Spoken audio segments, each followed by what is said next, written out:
Damas y caballeros, bienvenidos a una nueva entrega de Pedazos de Historia con el mejor, Alberto Agarín. ¿Qué tal?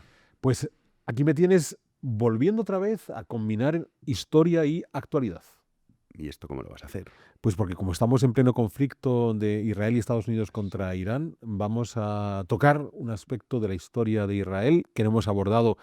Yo empiezo historias, porque ya ha habido algunos programas especiales en Vivan al respecto, sobre el Mossad. Pues sí, la historia del Mossad, que se oye mucho, sobre todo estos días, por la capacidad que ha tenido para estar, digamos, dentro del régimen de los ayatolás y que a día de hoy se dice que muchas de las acciones que se están produciendo es gracias a la información del Mossad. Comenzando por la eliminación del líder supremo, posiblemente un agente Mossad fue el que dijo, justo ahí está, a esta hora, Sí, sí, sí. entonces aprovechemos Bueno, la ocasión. esto hasta el propio Ahmadinejad lo reconocía. Ujú. Dijeron, ¿no? Si es que con el plan nuclear lo dirigía uno del Mossad. Lo dijeron, bueno, pues vamos a crear un cuerpo para pillar a los que son del Mossad, y acabó siendo uno del Mossad el que lo El que lo dirigía. dirigía. O sea, es que claro, del Mossad es una cosa espectacular. O sea, supera a la ficción. Pues vamos a tratar de entender en qué consiste esta institución y por qué han sido tan eficientes. Pues sí, porque claro, no todo empezó de esa manera. Así que cuando quieras. Pues vamos a empezar y lo vamos a hacer con una aclaración de orden ético. Narrar la historia del Mossad implica hablar de una institución que ha empleado todos los medios a su alcance para combatir a aquellos que consideran sus enemigos. Y en muchas ocasiones saltándose la legalidad de los países en los que intervinieron. De modo que podemos pensar que a la larga vamos a contar la historia de gentes que directamente cometen delitos. Algo que es cierto si nos atenemos a la legalidad de esos países. Pero esto es un programa de historia, esto no es un programa de filosofía moral. Y aquí no estamos para valorar la ética de las acciones que explicamos. De la misma manera que cuando yo hago programas sobre acontecimientos del pasado, la Primera Guerra Mundial, Leonor de Aquitania o el Imperio Romano, se llevaron a cabo acciones brutales, violentas, en donde muchas víctimas pagaron de forma inocente para llevar a cabo esos eventos históricos. Y no me pidan a mí que haga una valoración ética de cada acontecimiento histórico que narro en estos programas. De modo que yo puedo tener mi punto de vista ético sobre las cosas que explico, pero yo no vengo aquí, insisto, a hacer un programa de ética, sino un programa de historia. De modo que, indudablemente, todos los que me están viendo en este momento tendrán su punto de vista y muchos de ustedes manifestarán ese punto de vista en los comentarios que van a incorporar a este vídeo. Pero ténganlo claro, todos los comentarios de orden ético que ustedes hagan probablemente serán pertinentes en el terreno de la ética. Pero aquí estamos en un programa de historia. Hecha esta aclaración sobre la ausencia de valoraciones morales, entremos en la explicación del Mossad, una institución constituida a partir de 1949 y ya de manera oficial desde 1951, durante el gobierno del primer ministro David Ben Gurión, el primer primer ministro del Estado independiente de Israel desde la constitución de este Estado en 1948. Un Mossad que surgió al hilo de la creación de ese Estado de Israel con un doble objetivo: garantizar la supervivencia de ese Estado de Israel como la mejor garantía de la propia supervivencia del pueblo judío, que es la otra segunda gran misión que tiene el Mossad. Hemos de pensar que esa idea de tener una institución de inteligencia, en muchos casos con vínculos desde el ámbito militar al tecnológico, al de contraespionaje o al de mera protección, no es algo que se puso en marcha en esta comunidad judía tras la creación del Estado de Israel.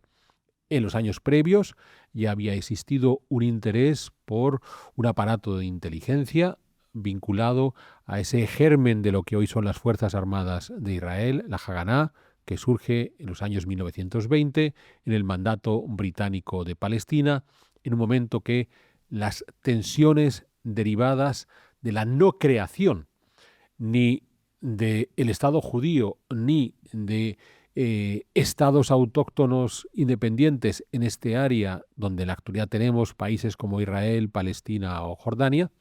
Recordemos todo el problema de la Primera Guerra Mundial, con diplomáticos británicos prometiendo tanto a los judíos como a los araboparlantes del lugar que les van a dar una independencia que no les dieron.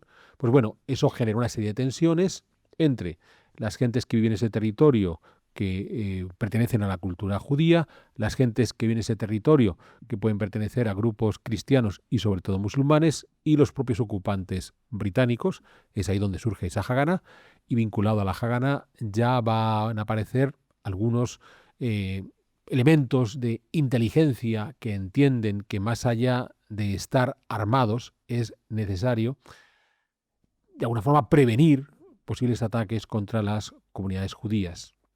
Una situación que se verá agravada con el ascenso al poder de Hitler en Alemania a partir de 1933 y el comienzo de la persecución sistemática de los judíos, primero en Alemania y tras el comienzo de la Segunda Guerra Mundial en el resto de territorios que irán ocupando los ejércitos alemanes, hasta el punto de que ahí, de nuevo, vamos a empezar a encontrar ciertos organismos que buscan desde cómo sacar a los judíos de Europa para liberarles de los campos de exterminio, o ya concluida la Segunda Guerra Mundial en 1945, organismos como esa parte de los judíos integrados en el ejército británico, instalados en la zona de los Alpes entre Austria e Italia, que directamente se lanzarán a la caza y captura de miembros de la Gestapo y de las SS que habían perseguido y habían perpetrado el genocidio judío.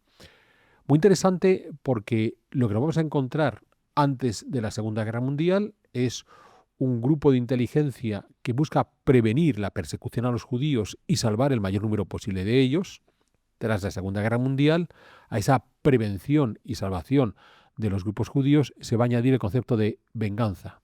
Y esto es importantísimo, porque el mensaje que van a querer transmitir y que el Mossad con David Ben Gurión va a retomar a partir de 1949-51 es que cualquiera que atente contra el mundo judío, antes o después pagará por ello.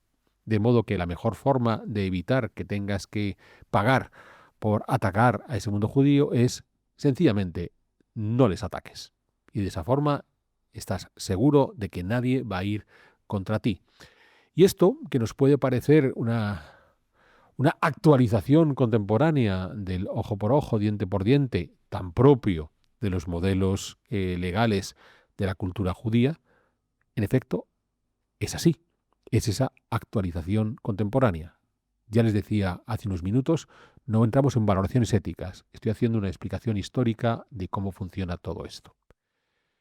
Bien, lo que va a ocurrir en 1949 es que David Ben Gurión decidió hacer tabla rasa de los diferentes organismos de inteligencia derivados de ese proceso de creación del Estado de Israel, desde los años 20 vinculados a la Haganá, hasta ya la propia creación del Estado en 1947-48, y en gran medida hace una limpia de esas instituciones de inteligencia porque los miembros de dichas instituciones deciden reclamar cuotas de poder dentro del Estado de Israel. Yo he contribuido para conseguir la creación de este Estado, a cambio quiero tener mi pequeña parcela de poder. Y Ben Gurión, creo que de forma bastante inteligente, considera que eso era hipotecar la existencia del Estado de Israel al permitir que, porque has contribuido a la creación del Estado, tenemos que darte esos márgenes de privilegio. Eliminamos todas estas instituciones preexistentes de inteligencia, generamos un sistema completamente nuevo que queda al servicio del Estado de Israel y no que el Estado de Israel tenga que quedar al servicio de los servicios de inteligencia. Se van a crear en esencia tres grandes grupos. El primero es el que trabaja a nivel interno, el Shin Bet, también conocido como Shabak, cuyo objetivo fundamental es controlar la seguridad en el interior de Israel, y el límite aquí va a ser complejo. En la actualidad, el Shin Bet en cierta medida también tiene que supervisar territorios ocupados de Cisjordania, aunque parte del Mossad está involucrado en el seguimiento de los líderes palestinos, la mayor parte de los cuales no están en Cisjordania, que pueden utilizar Cisjordania como base para sus acciones, sobre todo de orden terrorista. Si pensamos en los tristes acontecimientos del 7 de octubre de hace ya casi 3 años, quien falló a nivel de conocimiento de la seguridad cuando los terroristas de Hamas salen de la Franja de Gaza y atacan los kibbutz y el concierto en las cercanías de esa Franja de Gaza fue Shin Bet, este organismo de inteligencia de la seguridad interna de Israel. Porque ya digo, el Mossad es siempre a nivel externo, fuera de Israel.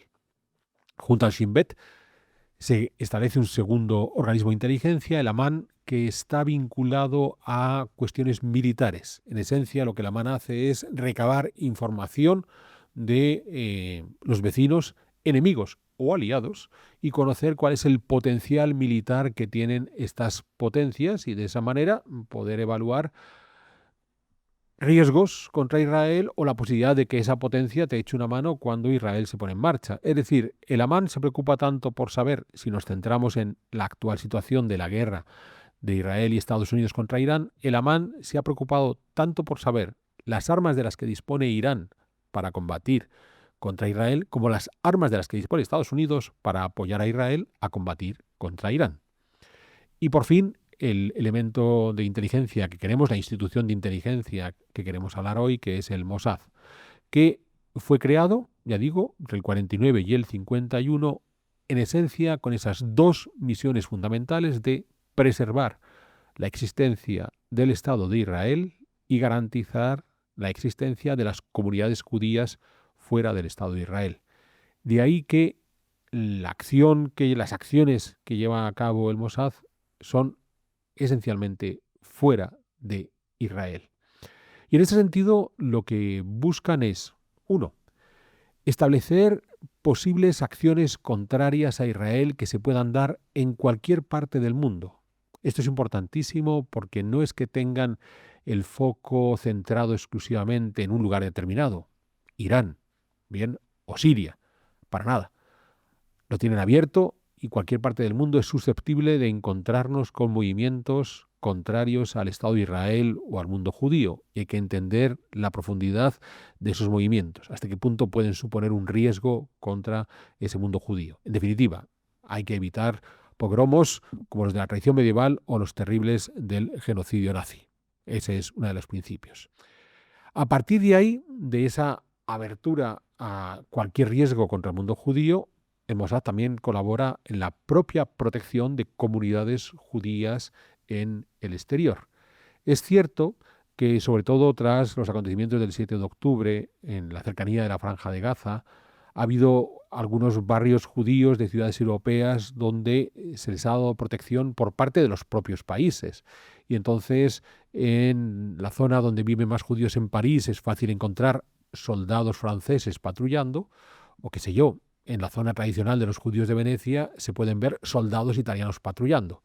Pues a esa protección que dan los propios países de donde son nacionales esos judíos, no duden que también hay miembros del Mossad echando una mano para terminar de garantizar esa protección. Solo que en lugar de ser visibles, como los soldados uniformados con las armas en la mano, lo hacen con inteligencia, observando puntos de riesgo de acceso a estas juderías, con quienes se interrelacionan, quienes muestran un interés, no judíos, que muestran un interés sospechoso de estos barrios, ese tipo de acciones, ya digo, más propias de inteligencia. Obviamente, esto nos lleva hacia la posibilidad directamente de contraespionaje. Entonces, si nos están espiando, alguien tiene que hacer contraespionaje para ver qué están descubriendo sobre nosotros. Y también es otra de las acciones del Mossad.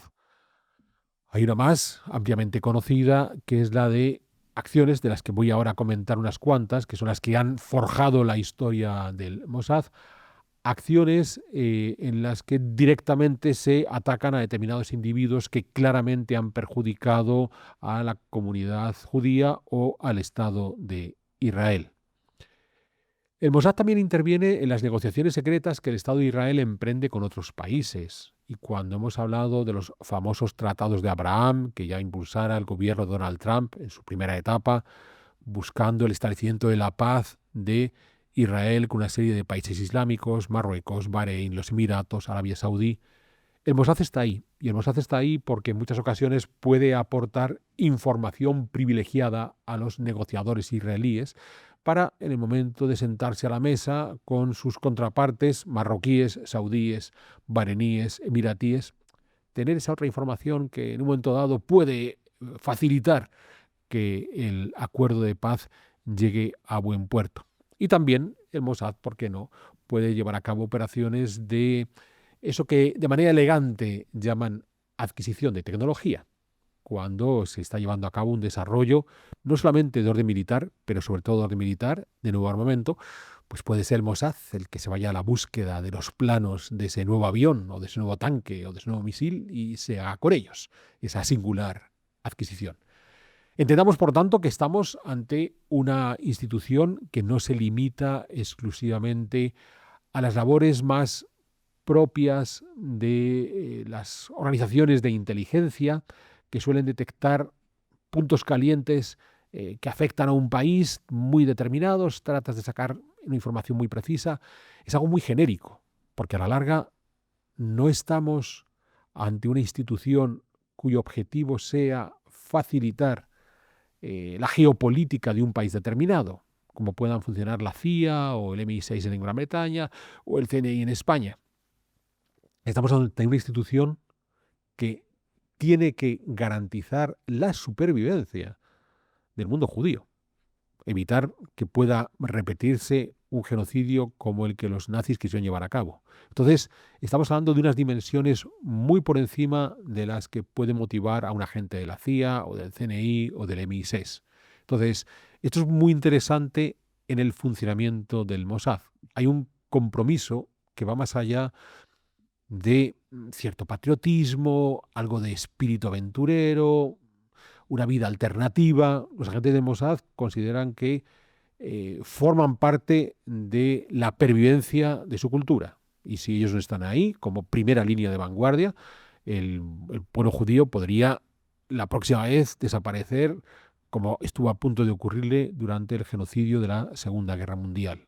E insisto, ese carácter de ir más allá de una mera cuestión geopolítica, estar hablando de la supervivencia de toda una comunidad, es lo que hace tan especial o lo que le hace tan eficiente al Mossad. Ha cometido errores, hablaremos de ellos, pero es lo que le da ese plus de calidad respecto a otras organizaciones de inteligencia. El Mossad, curiosamente, no es un organismo que tenga un número de miembros especialmente destacado. Porque, a la larga, ¿cuántos, digamos, para simplificar mucho el término, estoy explicando mucho, cuántos espías tiene el Mossad? ¿Cuántos Katsa, que es el nombre que se le da a un espía dentro del Mossad, a un empleado del Mossad que hace todas estas labores de inteligencia? Unos pocos cientos, 200, 250, 300. Estos son los que, digamos, hacen el día a día. Todo, desde la central en Tel Aviv hasta las misiones de recogida de información por el mundo entero. Son muy pocos. Son muy pocos, dependen directamente del primer ministro, no rinden cuentas al Parlamento, como pueda ocurrir con otros organismos de inteligencia, el CNI, la CIA, que de vez en cuando tienen que reportarse a las comisiones de secretos de los diferentes parlamentos. Bien, no hay jerarquías entre ellos, más allá de una jerarquía funcional, de hay alguien que es el director del Mossad y alguien que tiene que seguir instrucciones, pero es curioso porque estos Katsa en muchos casos vienen del ejército, de modo que han podido tener su graduación militar en el ejército, pero que no se trasvasa al Mossad.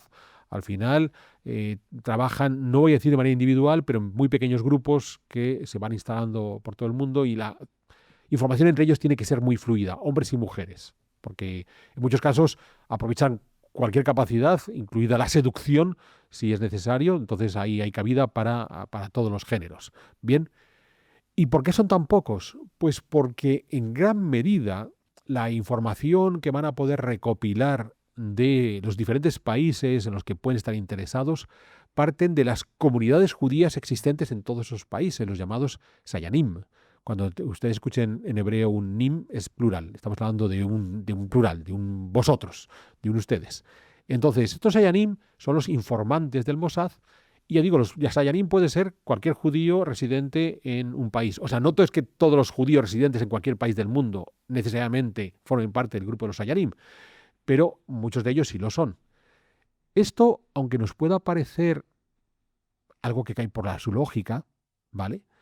Es un factor fundamental, primero porque hay comunidades judías en muchísimos lugares del mundo, incluyendo, por ejemplo, Irán, bien. De modo que cuando la gente del Mossad llega, puede acudir directamente, digamos, a los suyos para que estos les den esa información. Y claro, tal como he dicho antes, el objetivo final del Mossad es ser la línea de vanguardia en la supervivencia del pueblo judío, pues si yo soy un judío que vivo en Melbourne o en París o en Buenos Aires y sigo siendo judío, a pesar de estar lejos de Israel, o sea, me he comprometido con mi cultura y con mi fe, es indudable que no me va a costar colaborar con aquellos cuya misión es garantizarme que yo voy a poder sobrevivir, yo y mi gente. Entonces, los Ayanim funcionan muy bien. Claro, comparemos esto con la actividad de recolección de información, por ejemplo, del CNI. Yo que en los tiempos que viví en Palestina e Israel conocí a algunos agentes del CNI, la primera dificultad era obtener la información, digamos, cotidiana y obtenerla de una forma solvente, sin darse color, sin aparecer como el espía español que andaba por allí. Porque claro, de partida podría hacer como hace el Mossad, aprovechar la presencia de españoles residentes en. Pero claro, estos españoles residentes en Palestina o en Israel pueden no estar alineados con la política del gobierno que ha enviado a ese agente del CNI a tomar información, porque ese español no tiene ningún riesgo de supervivencia. Entonces no tiene por qué dar información o no tiene por qué dar información acertada. Entonces a partir de ahí, ese agente del CNI tiene que buscar fuentes de información alternativas, tiene que crear toda una red de informantes que en el caso del Mossad, digamos que en muchos casos la tienen hecha, porque son esas comunidades judías. Eso ya es un punto de ventaja, pero recordando siempre esa diferencia. Estamos hablando de la primera línea de defensa de las comunidades judías, no solamente de un organismo de inteligencia que se mueve por las iniciativas geopolíticas del gobierno de turno. Y luego hay unas figuras más especiales dentro del Mossad, que son las que más se habla de ellas y, digamos, entre comillas, más peliculeras, que son los Kidón, aquellos que ejecutan las acciones del Mossad.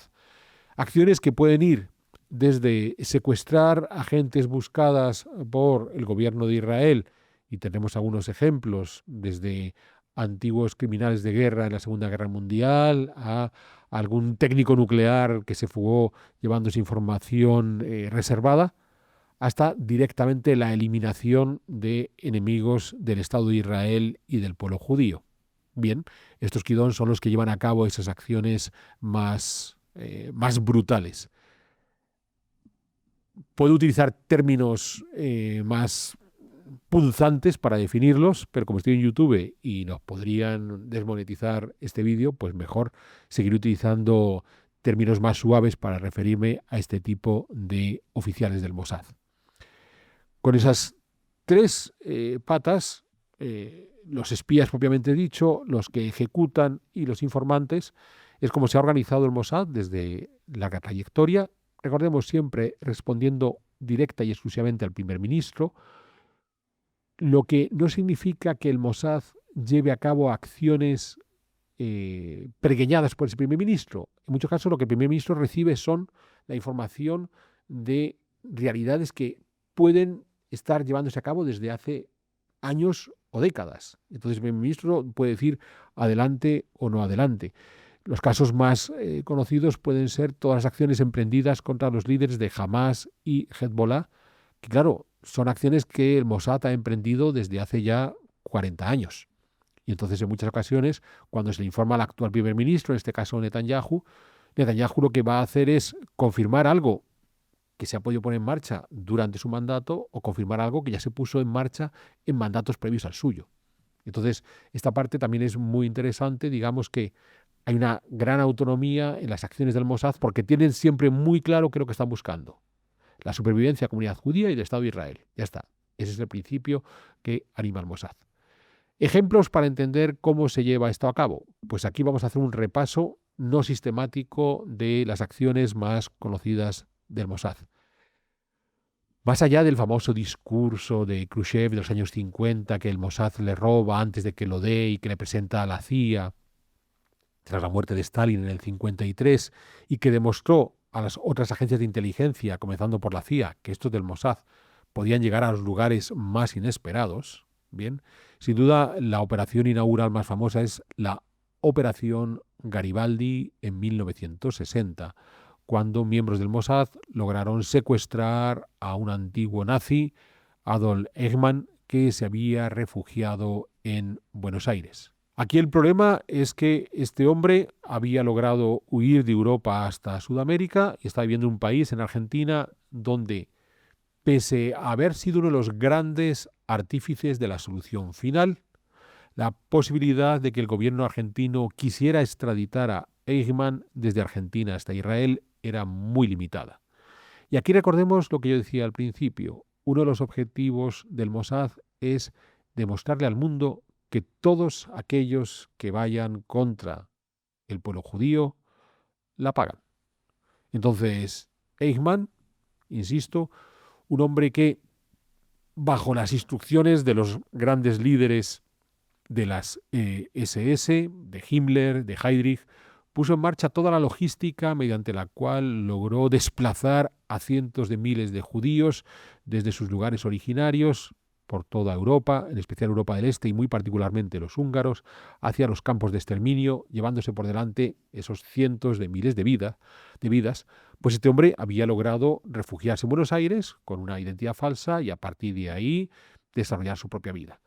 Fue localizado, secuestrado y enviado a Israel para su juicio. Para lo cual aquí es donde empiezan todas estas acciones, porque bueno, ¿cómo se le saca de Argentina? Pues se aprovecha un viaje oficial de una delegación israelí y entonces a Eichmann le hacen pasar por un mecánico del avión de El Al que está enfermo y por eso no puede comunicarse fluidamente con los aduaneros bonaerenses y pudo montar el avión y lo reenviaron camino a Israel, donde fue condenado y juzgado. El caso de Eichmann es muy famoso porque hay una escritora israelí también muy famosa, Hannah Arendt, que será la que forje el concepto de la banalidad del mal, demostrando cómo Eichmann, en principio, es un tipo aparentemente normal, que consideró que sus acciones, estas de ser un riguroso funcionario exterminando judíos, pues bueno, ¿por qué no? La banalidad del mal de Hannah Arendt es un tema largamente debatido por antropólogos e historiadores, pero a la larga hay una lección que aprendemos en el estudio que Hannah Arendt hace del juicio y de la propia persona de Eichmann, y es la posibilidad de que en determinadas circunstancias cualquiera se puede convertir en un personaje especialmente dañino. Obviamente no puedo comparar, y estarás de acuerdo conmigo, Jano, que no es comparable el genocidio de los judíos con lo que ocurre durante la pandemia de la COVID. Salvando las distancias, sí que es cierto que sociedades que enloquecen y sobre todo la capacidad de decir, ahora tengo yo el poder, producen esto que tú estás contando. En el COVID lo vimos muy claro. Sí, Mira, tú ahora aquí no puedes entrar. La estrella de David no, pero si no tenías el pasaporte COVID, entonces estabas como marcado como ciudadano, perdías el trabajo y eso lo que suponía que no podías alimentar a tu familia. O sea, es que estábamos hablando de unas cosas que ya hemos olvidado, pero por ahí van los tiros. Pero sí, tú piénsalo, o sea, si no te habías vacunado, en Italia perdías el trabajo. Sí, Y no nos, podías. y nos pareció normal. Mm. O sea, y consideramos que ese tipo era una especie de asesino, porque no se quería vacunar. Hombre, y hacían programas especiales y todo. Yo recuerdo las navidades del 21, que era cómo sentar a los no vacunados. Entonces era como marginarlos ahí con la ventana abierta. Bueno, unas cosas muy disparatadas. En cualquier caso, sigamos adelante con las acciones del Mossad, más allá de estas reflexiones antropológicas. Por orden cronológico, un acontecimiento interesante fue un espía que se volvió muy famoso y del que incluso creo que llegaron a hacer una serie de Netflix, que es Eli Cohen, un tipo que se supo insertar dentro del régimen sirio de Hafez el-Assad en 1962-65, que llegó a ir progresando dentro del régimen y en algún momento llegó a vérsele como el segundo de a bordo por detrás solo del presidente de la República Siria. El caso de Eli Cohen es muy interesante porque es el ejemplo de que estos espías del Mossad están dispuestos a reinventarse por completo, porque en el caso de Cohen tiene que abandonar a su familia y amigos en Israel, viajar a Hispanoamérica, desde allí regresar hacia el mundo sirio, reconvertido en un emigrante de esa diáspora árabe-parlante que tenemos en Hispanoamérica, e integrarse en Siria y a partir de ahí ir mandando esos reportes, obviamente como todo espía, a riesgo de su vida. Operaciones que se desarticularon con cierta rapidez. No era el primero, ya había habido un caso parecido, pero en Egipto, en este caso con un judío de origen alemán. Pero el caso de Eli Cohen es muy interesante porque estoy dispuesto a transformar por completo mi vida y a asumir una nueva vida, que es lo habitual de los espías, y lo puedo prolongar durante muchísimo tiempo. Y cuando este tipo de situaciones se viven, y conocemos casos muy curiosos a nivel de la CIA, de la KGB y de cualquier otro medio, suele haber una recompensa monetaria, van a estar bien pagados estos dobles agentes, en algún caso puede haber algún compromiso ideológico, pero es muy curioso porque cuando terminan por desmontarse, se suelen desmontar porque, digamos, hay una debilidad en el pago económico o en la fidelidad ideológica. Claro, el caso de estos agentes del Mossad, insisto, ellos consideran que están en la vanguardia de la supervivencia del pueblo judío. Entonces, si tengo que sacrificar toda mi vida, pues bienvenido sea, porque a cambio mis paisanos siguen sobreviviendo. Así que adelante, Cohen no yo. A Eli Cohen los sirios terminaron por atraparle, lo ejecutaron y nunca han devuelto el cadáver. Es muy curioso porque así como ha habido intercambios de otras muchas figuras de inteligencia, en el caso de Eli Cohen, los sirios todavía lo tienen como un aguijón clavado en lo más profundo de su realidad política. En 1969 se produjo una operación muy curiosa y que además muestra, como decía antes, esa necesidad del Mossad de tener sus ojos abiertos en el mundo entero y no solo donde aparentemente tienen que estar mirando. Porque en 1969 lograron, mediante una serie de artificios, recuperar 5 cañoneras que estaban siendo fabricadas en los arsenales de Cherburgo, en Francia. Entonces, ya había habido el conflicto previo de los 7 días, en 1967. Esto había obligado a las potencias occidentales a ir tomando partido. La Francia de Charles de Gaulle hace cuentas, descubre que vende más armamento a los países araboparlantes que al propio Israel. Así que prefieren no enemistarse demasiado con esos países araboparlantes que están comprando mucho armamento, y aunque se han comprometido a fletarles una serie de cañoneras a los israelíes, algunas de ellas ya las han terminado, las han enviado a Israel, esas últimas 5 las tienen en el puerto de Cherburgo y no quieren dárselas, ya digo, para no enemistarse con los otros clientes araboparlantes. Ahí el Mossad se inventa una compañía con base en Noruega, envían a los marineros que tienen que sacar las cañoneras del puerto, los envían como turistas, los hacen pasear por esta zona de Normandía, toda una cosa muy peliculera, hasta que al final, en aquella Navidad del 69, los logran embarcar y las cañoneras salen rumbo a Israel y lo recuperan. Lo curioso es que en principio Francia no es un país enemigo de Israel, porque no lo es, pero es un país donde de repente el Mossad tuvo que intervenir para recuperar unos elementos necesarios para la defensa de Israel. Insisto, esa idea de el Mossad cerrar los ojos en cualquier parte donde hay un riesgo para la seguridad de Israel. La operación Ira de Dios, que se desarrolló durante los 70, es otra de las operaciones más conocidas a raíz del secuestro y muerte de los atletas israelíes en los Juegos de Múnich de 1972, cuando aquel secuestro termina de muy mala manera para los israelíes. El gobierno de Israel, en aquel caso encabezado por la primera ministra Golda Meir, decidió buscar a todos aquellos palestinos, porque había sido un grupo terrorista palestino, Septiembre Negro, quien había secuestrado y eliminado a los deportistas israelíes. Golda Meir ordenó buscar y acabar con todos aquellos que hubieran estado relacionados con esa operación. Y esa Operación Ira de Dios, con 2 etapas posteriores, se prolongó durante varios años, prácticamente hasta el 79-80, en el que fueron localizando uno tras otro a todos aquellos que habían tenido algo que ver con el secuestro y muerte de los atletas. Recordemos, con ese objetivo maximalista de quien le hace algo al pueblo judío, la paga. Ya no vamos a ser meros chivos expiatorios, como había ocurrido durante los pogromos medievales o durante el genocidio nazi. Ahora tenemos la capacidad de defendernos de forma contundente.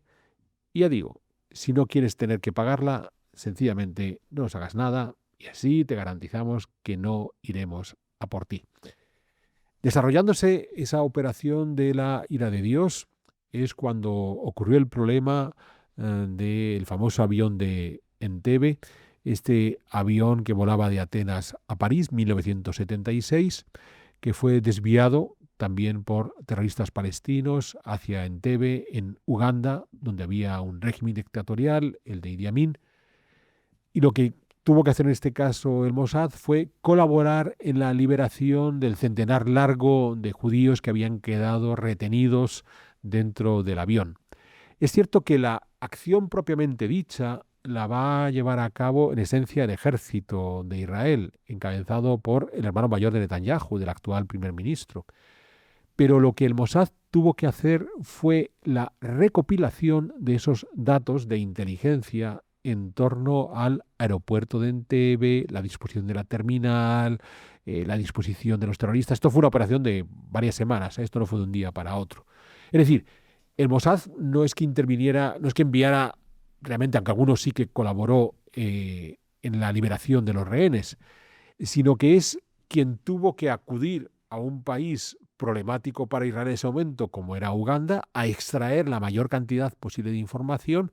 Se llegó a reconstruir la terminal tal cual era en Israel para que las fuerzas especiales pudieran moverse como entrenamiento para lo que terminaron por hacer.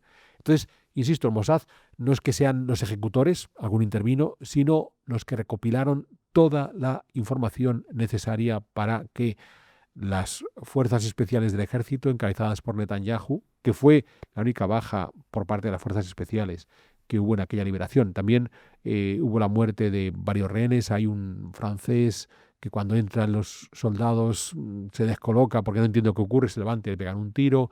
Hay una señora que la habían trasladado a un hospital y que cuando liberaron a todos los demás, a la pobre mujer se la cargaron en el hospital. O sea, sí que hubo algunas bajas colaterales, pero en esencia fue una operación bastante exitosa, más allá de todos los terroristas y soldados ugandenses que se llevaban por delante los israelíes para liberar a sus rehenes. Pero donde, como digo, la acción que llevó a cabo el Mossad fue en esencia una acción de inteligencia, de recopilación de datos. Recordemos, existen los Kidón, existen estos agentes que ponían a cabo misiones más contundentes como secuestrar a Eichmann, en el caso de la Operación Garibaldi, o eliminar a los que habían propiciado los tristes acontecimientos de Múnich en 1972, pero hay otras ocasiones donde el Mossad se limita a recuperar toda la información necesaria para que sean otros los que puedan intervenir. ¿Nos mantenemos a la cronología? Pues llegamos a 1986 con un nuevo secuestro.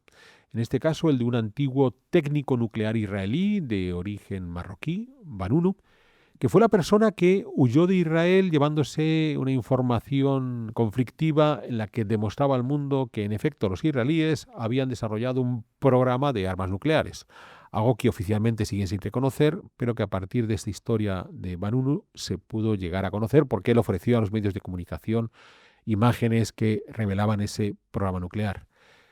Bueno, en este caso era un antiguo ciudadano israelí el que les había jugado una mala pasada al Estado de Israel y lo que hacen es enviar al Mossad a localizarlo, secuestrarlo y llevarlo de vuelta a Israel, donde fue juzgado y condenado a una pena de cárcel. Aquí es donde tenemos otra de esas acciones muy peliculeras porque lo que se buscó para poder atrapar a Vanunu fue emplear a una agente femenina que sedujo al pobre técnico nuclear, que se acordaron para hacer un viaje romántico a Roma y el viaje romántico terminó mal para el caballero porque al final apareció por ahí un Kidón que lo secuestró y lo llevó de vuelta a Israel, donde digo aún cumple cárcel.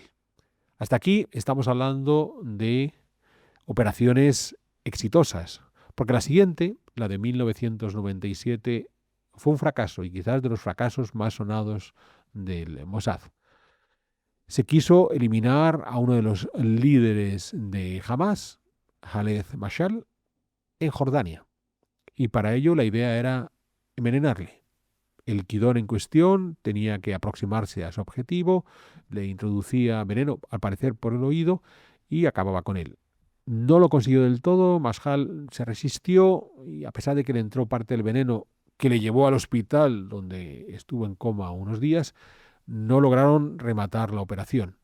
En ese momento aún reinaba en Jordania Hussein, el rey Hussein II, y Hussein lo que hizo fue montar un escándalo espectacular.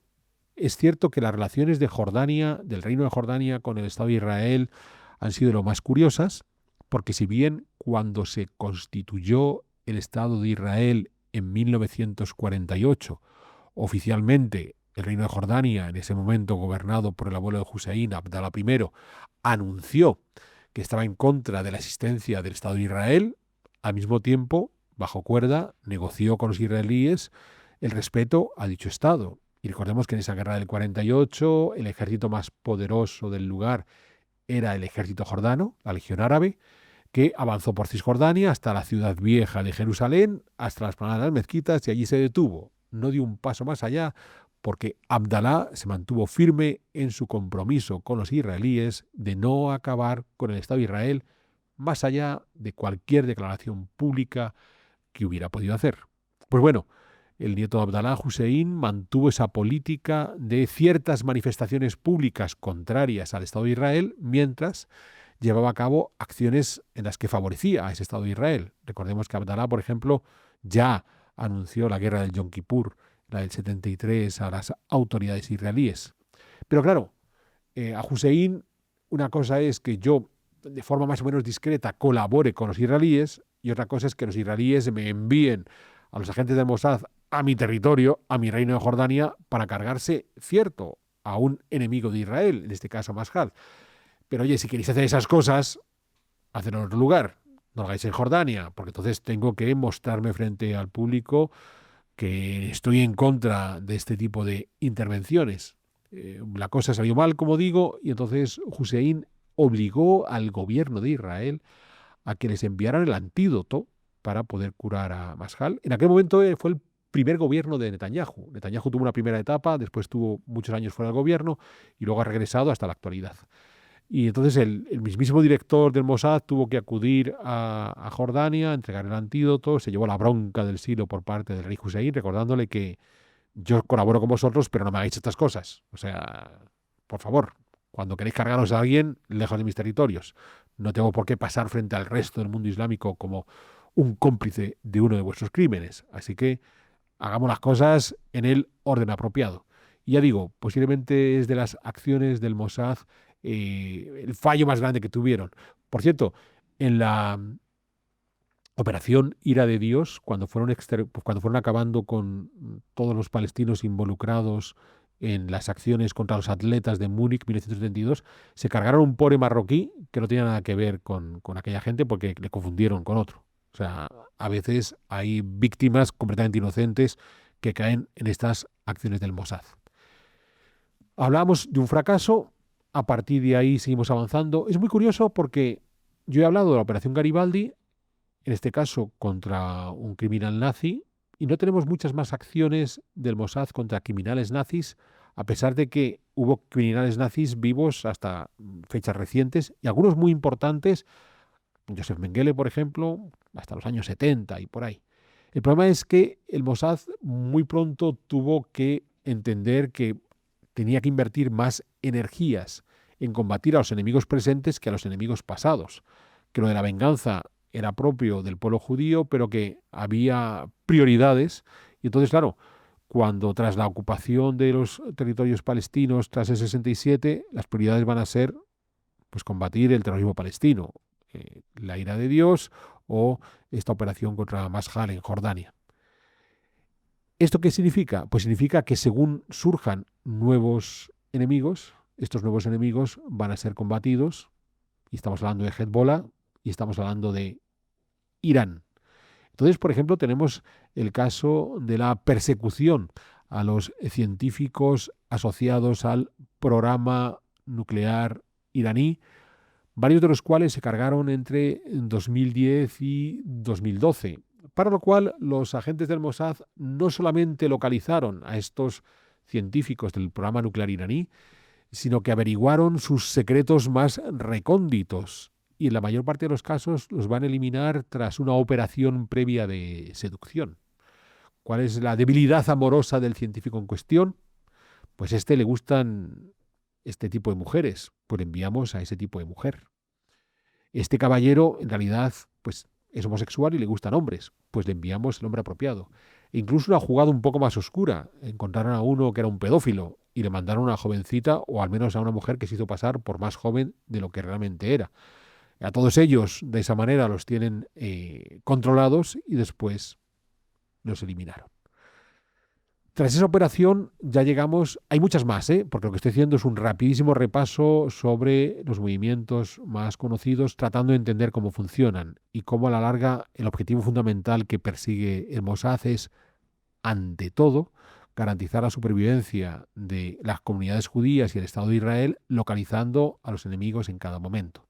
Entonces, ya en los últimos años, a partir de 2024 hasta nuestro actual 2026, tenemos algunas operaciones que han sido muy llamativas, desde la eliminación del líder de Hamas en el mismísimo Teherán, de Haniyeh, a la eliminación del gran líder de Hezbollah, Nasrallah, en este caso en el Líbano, o esa que quedó también muy de película de desarticular buena parte de Hezbollah mediante el uso de aquellos beepers. O sea, en el momento que el Mossad entiende que para evitar el control de las comunicaciones dentro de los miembros de Hezbollah, en lugar de utilizar estos miembros, servicios más habituales, telefonía móvil, internet, este tipo de cosas, habían vuelto a un sistema más tradicional de los beepers. Lo que hicieron fue directamente el Mossad encargarse de generar una fábrica de estos beepers en las que incluyeron unos explosivos,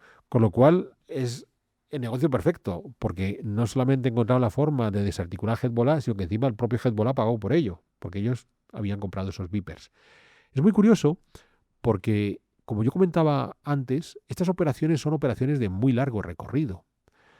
Y una de las dificultades que habían tenido el Mossad en el caso de estas organizaciones integristas islámicas tipo Hamas o Hezbollah es que insertarse dentro de la organización les había costado enormemente. Eran instituciones muy pequeñas, organizaciones muy pequeñas, donde todos se conocían, muy radicalizados, con una radicalización que se conocía bien, hasta el punto de que, por ejemplo, aún en la actualidad, Hamas sigue siendo uno de los puntos más complicados para la historia del Mossad. O sea, el Mossad tiene grandes dificultades de poder colocar a un miembro en el interior de Hamas para moverse con soltura.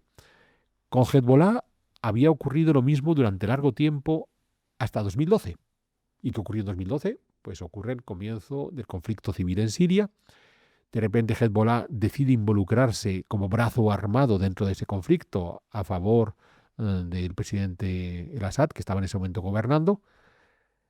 Necesita llamar a las armas a más hombres para poder ir al frente de batalla. Y entonces, claro, hay una selección un poco frágil y ahí es donde se les van a colar los agentes del Mossad que van a poderse incorporar a Hezbollah 2012 y lo de los Vipers son 2024. O sea, es una operación que se desarrolló durante 12 años hasta llegar a ese momento final, que es cuando los hacen explotar.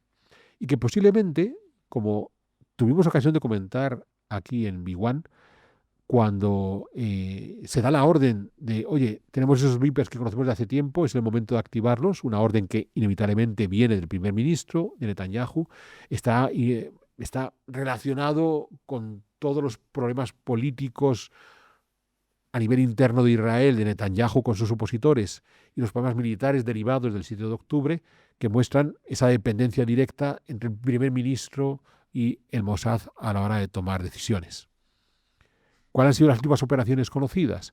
Pues estamos en pleno conflicto de Israel y Estados Unidos contra Irán.